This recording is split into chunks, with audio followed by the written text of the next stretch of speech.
Every year we do Shakespeare. Normally we do a full play, but this year we decided to try something a little different and do an act of each. So an act of a history, tragedy, and comedy.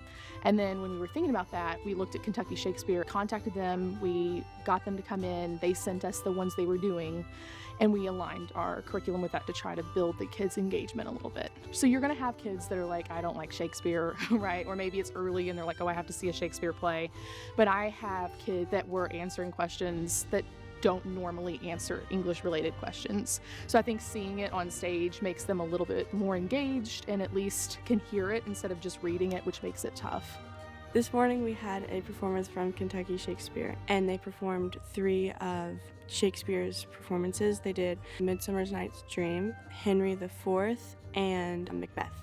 I really liked it. I could see the passion and enjoyment they had while acting. It was really fun to see all the different costumes too. I enjoyed it because I think they did really well and they spoke really well, and I'm not good at really understanding Old English, but they made it into a way where I could understand it and their body movements.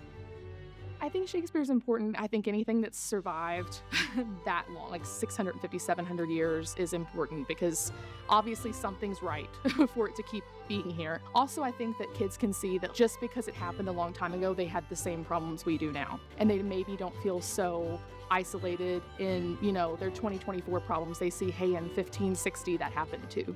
So I think that's why it helps.